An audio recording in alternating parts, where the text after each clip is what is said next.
ഹൈക്കമാൻഡിനോടും law കമാൻഡിനോടും ഒറ്റയ്ക്ക് പൊരുതി കണ്ണൂർ സിംഹം എന്ന് പേര് കേട്ട കെ സുധാകരൻ നിയമസഭയ്ക്ക് മത്സരിക്കാൻ ടിക്കറ്റ് വാങ്ങിച്ചെടുത്തതാണ് ഈ സമയത്ത് ഏറ്റവും പ്രധാനപ്പെട്ട വാർത്ത.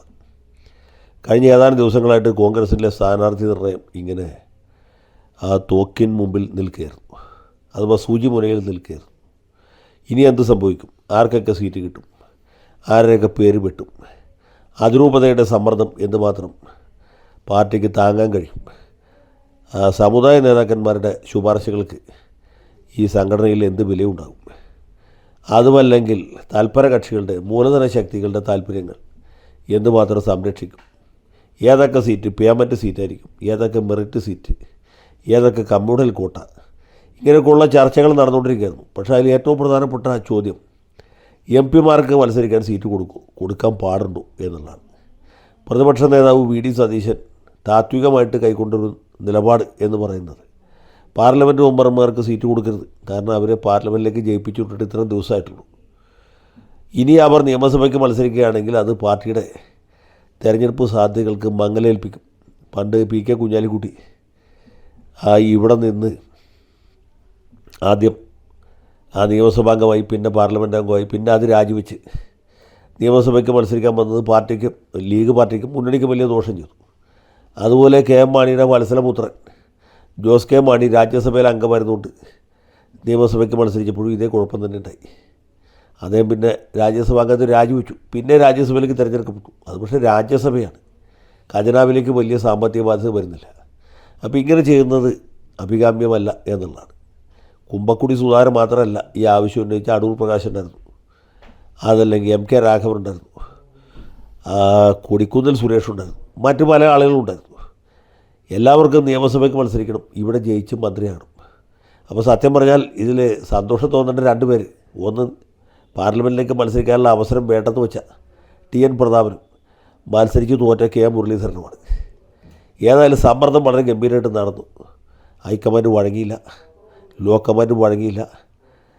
മല്ലികാർജ്ജുൻ ഖാർഗെ രാത്രി മുഴുവനും തലപോഞ്ഞ് ആലോചിച്ചു. ഒടുവിൽ സിറ്റിംഗ് എം പിമാർക്ക് ആർക്കും സീറ്റ് കൊടുക്കണ്ട എന്ന താത്വികമായ അല്ലെങ്കിൽ ആദർശാധിഷ്ഠിതമായ നിലപാടിൽ ചെന്നെത്തി.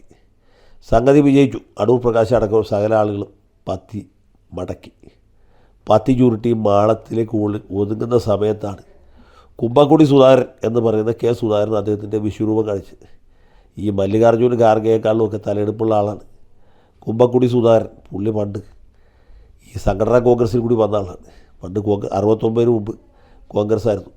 69 തൊട്ട് പിന്നീട് 77 വരെ സംഘടനാ കോൺഗ്രസ്സായി. 77 ജനതാ പാർട്ടിയായി. 1982 ജനതാ പാർട്ടിയിലെ ഗോപാലൻ ഗ്രൂപ്പായി. പിന്നെ ഗോപാലൻ ഗ്രൂപ്പ് ഈ ഇന്ദിരാ കോൺഗ്രസ്സിൽ ലയിച്ചപ്പോഴാണ് ഇദ്ദേഹം കോൺഗ്രസ്സുകാരനായത്. അപ്പോൾ പലതവണ തെരഞ്ഞെടുപ്പിൽ മത്സരിച്ചിട്ടുള്ള ആളാണ്, മത്സരിച്ചപ്പോഴൊക്കെ തോറ്റുള്ള ആളാണ്. പിന്നെ ഇന്ദിരാ കോൺഗ്രസ് ചേർന്നതിന് ശേഷമാണ് പുള്ളി ആദ്യമായിട്ട് ജയിക്കുന്നത്.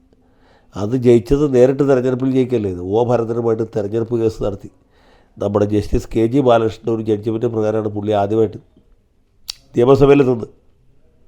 കുറച്ച് കഴിഞ്ഞപ്പോൾ സുപ്രീം കോടതി തെരഞ്ഞെടുപ്പ് ഇദ്ദേഹത്തിൻ്റെ ജയം അസ്ഥിരപ്പെടുത്തി. അപ്പോൾ ഒ ഭരതൻ വീണ്ടും നിയമസഭയിൽ വന്നു, സുധാകരൻ പിന്നെ ഔട്ടായി. പിന്നീട് അദ്ദേഹം കണ്ണൂരിൽ മത്സരിച്ച് ജയിച്ചു. അപ്പോഴത്തേക്കും തലയെടുപ്പുള്ള വമ്പിച്ച നേതാവായി, പിന്നെ മന്ത്രിയായി, പിന്നെ പാർലമെൻറ്റ് മെമ്പറായി, പിന്നെയും നിയമസഭയ്ക്ക് മത്സരിച്ച് തോറ്റു, പിന്നെ പാർലമെൻറ്റിലേക്ക് മത്സരിച്ച് തോറ്റു. അങ്ങനെ നിരവധി അനവധി പരാജയങ്ങളും ഏതാനും ചില വിജയങ്ങളും മാത്രം കൈവരിച്ചിട്ടുള്ള ആളാണ്. ഇടക്കാലത്ത് പുള്ളി KPCC പ്രസിഡൻ്റായി. KPCCക്ക് ഒരുപാട് പ്രസിഡന്റുമാരുണ്ടായിട്ട് കുമ്പളത്ത് ശങ്കുപിള്ളയ്ക്ക് ശേഷം ഇത്രയും തലയെടുപ്പുള്ള ഒരു പ്രസിഡന്റ് ഉണ്ടായിട്ടില്ല. അത്ര ഗംഭീരനായിരുന്നു, ഗടാഗടിയനായിരുന്നു കുമ്പക്കുടി സുധാകരൻ. കുമ്പക്കുടി എന്ന് കേട്ടുകഴിഞ്ഞാൽ മാർസിസ്റ്റുകാരുടെ മുട്ടിടിക്കും. അങ്ങനത്തെ വീരവിരാട കുമാരനാണ് ആര്? ഈ കെ സുധാകരൻ. അദ്ദേഹം ബ്രണ്ടൻ കോളേജിൽ പഠിക്കുന്ന കാലത്ത് നമ്മുടെ കാരണഭൂതനായിട്ട് നേരിട്ട് ഏറ്റുമുട്ടിയിട്ടുള്ളതാണ്. അന്ന് കാരണഭൂതൻ ഇദ്ദേഹത്തിനെതിരെ ഒരു പ്രത്യേക ആക്ഷൻ കാണിച്ചില്ലെന്നൊക്കെ പല കഥകളുമുണ്ട്. നമ്മളിപ്പോൾ അതിലേക്കൊന്നും പോയിട്ട് കാര്യമില്ല. ഏതായാലും സുധാകരൻ്റെ വാശിക്ക് മുമ്പിൽ ഹൈക്കമാൻഡും ലോ കമാൻഡും കീഴടങ്ങി എന്നുകൂടി പറയാം. പല ചാനലുകളിൽ ഞാൻ ശ്രദ്ധിച്ചു, എല്ലാവരും പറയുന്നത് പാർട്ടി തോറ്റു സുധാകരൻ ജയിച്ചു എന്നാണ്. അത് ശരിയല്ല. സുധാകരൻ എന്തുകൊണ്ട് റിബലായി? അദ്ദേഹത്തിന് വെറുതെ ഒരു നിയമസഭാംഗമാകാൻ വേണ്ടിയിട്ടോ അല്ലെങ്കിൽ മന്ത്രിയാകാൻ വേണ്ടിയിട്ടോ മുഖ്യമന്ത്രിയാകാൻ വേണ്ടിയിട്ടോ പോലുമല്ല. ഈ KPCC പ്രസിഡന്റ് സ്ഥാനത്ത് മാറ്റിയതിന് ശേഷം അദ്ദേഹത്തെ പാർട്ടിയിലെ ചില നേതാക്കന്മാർ അവഗണിക്കുകയും സാമാന്യമായിട്ട് അവഹേളിക്കുകയും ചെയ്തു. അതിൽ ഏറ്റവും പ്രധാനപ്പെട്ട ആൾ നമ്മുടെ ഇപ്പോഴത്തെ പ്രസിഡൻ്റായിരിക്കുന്നത് ഫണ്ണി ജോസഫാണ്. ഫണ്ണി ജോസഫിനെ പ്രസിഡൻ്റ് ആക്കിയത് സത്യം പറഞ്ഞാൽ സുധാകരനാണ്. സുധാകരനെ പറ്റി വലിയൊരു തെറ്റാണ്.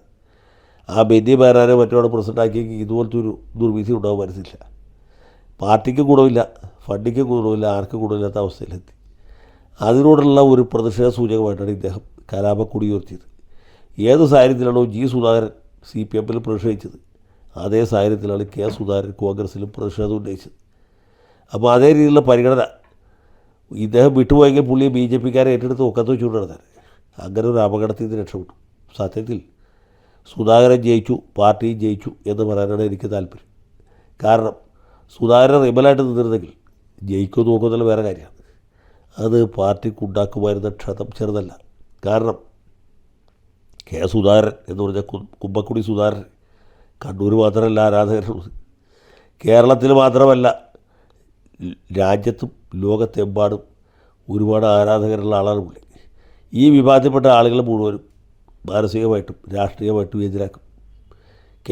ഞങ്ങളുടെ നേതാവ് എന്ന് പറയുന്നത് എത്ര ആളുണ്ടെന്നോ. ഈ തൃശ്ശൂർ നാട്ടികക്കടുത്ത് എൻ്റെ സുഹൃത്തായ ഒരു ചെറുപ്പക്കാരുണ്ടായുള്ള ഒരു ഇൻഷാദ് എന്നാണ്. ഇൻഷാദ് വലിയകത്ത് എന്ന് പറയും. ഏതൊരു സഹകരണ ബാങ്കിലോ മറ്റു ജോലിക്കാരനാണ്. ഇദ്ദേഹം കല്യാണം കഴിച്ച് കേസിൻ്റെ വലിയ ആരാധകരാണ്. ഭാര്യ ഗർഭിണിയായപ്പോൾ പുള്ളി എൻ്റെ ഫോണിൽ വിളിച്ച് പറഞ്ഞു, ചേട്ടാ എൻ്റെ ഭാര്യ ഗർഭിണിയാണ്. ഞാൻ പറഞ്ഞു നല്ല കാര്യം. ആ കുട്ടിയുടെ പേര് തീരുമാനിച്ചു. ഞാൻ പറഞ്ഞു എടാ ഇർഷാദ്, ആൺകുട്ടിയോ പെൺകുട്ടിയോ എന്നറിയാതെ നീ എങ്ങനെ പേരെടുത്ത്? അപ്പോൾ ഇർഷാദ് പറഞ്ഞു അങ്ങനെയല്ല ചേട്ടാ, ആൺകുട്ടിയാണെങ്കിൽ അവർ മുഹമ്മദ് സുധാകരൻ എന്ന് പേരിടും, പെൺകുട്ടിയാണെങ്കിൽ സുധാ ഫാത്തിമ എന്ന് പേരിടും. പടച്ചവൻ്റെ കൃപ കൊണ്ട് പെൺകുട്ടിയാണ് ജനിച്ചത്, അതുകൊണ്ട് സുധാ ഫാത്തിമ എന്നതിൽ ഒതുക്കി. ഇനി ആൺകുട്ടി ഉണ്ടാകുകയാണെങ്കിൽ മുഹമ്മദ് സുധാകരൻ എന്ന് പേരിടും. അതാണ് ഇർഷാദ്, അതാണ് സുധാകരൻ. അപ്പോൾ അതുപോലെയുള്ള ആരാധകരുടെ പുള്ളിയുടെ. ഇതുപോലെ ആരാധകർ VD സതീശനോ രമേശ് ചെന്നിത്തലയ്ക്കോ ജോസഫ് വാഴക്കനോ സണ്ണി ജോസഫിനോ KC വേണുഗോപാലിനോ അടൂർ പ്രകാശിനോ ഒരാൾക്കും ഇല്ല. അങ്ങനത്തെ ആരാധകരുണ്ടാകുന്നത് ഒരേ സമയത്ത് ഒരു ബാധ്യതയുമാണ്, ഉത്തരവാദിത്വവുമാണ്. അതേ സമയത്ത് നമുക്ക് കാര്യമായിട്ട് പറഞ്ഞു കൊടുക്കാനുള്ള ഒരു അംഗീകാരവുമാണ്. അപ്പോൾ ഏതായാലും KSൻ്റെ പിടിവാശി ജയിച്ചു. ഹൈക്കമാൻഡ് സന്ദർഭോചിതമായിട്ട് തല അല്പം ഒന്ന് കുരിച്ചു. അല്ലാതെ നടുതല്ലി വീഴുന്നേക്കാൾ ഭേദം തല അല്പം ഒന്ന് കുരിക്കുന്നതാണ്. പണ്ട് കരുണാകരൻ്റെ വാശിക്ക് മുമ്പിൽ സോണിയാഗാന്ധി കീഴടങ്ങിയ പോലെ, AICC പ്രസിഡന്റ് ഒപ്പിട്ട സ്ഥാനാർത്ഥി പട്ടിക വെട്ടിത്തിരുത്തിയ പോലെ. അതൊന്നും അങ്ങനെ വലിയ പരാജയമായിട്ട് കണക്കാക്കേണ്ടതില്ല. അന്ന് കരുണാകരൻ്റെ മുമ്പിൽ കുരിഞ്ഞതുകൊണ്ടാണ് പാർട്ടിക്ക് ചരിത്രത്തിൽ ആദ്യമായിട്ട് മുന്നണിക്ക് 99 വന്ന് 100 സീറ്റ് കിട്ടിയത്. അങ്ങനെ തല കുരിച്ചു എന്ന് വെച്ചാൽ സോണിയാഗാന്ധിയുടെ കഴുത്തിലെ മാലയൊന്നും ഊരിപ്പോയില്ല, കയ്യിലെ വളയും ഊരിപ്പോയില്ല.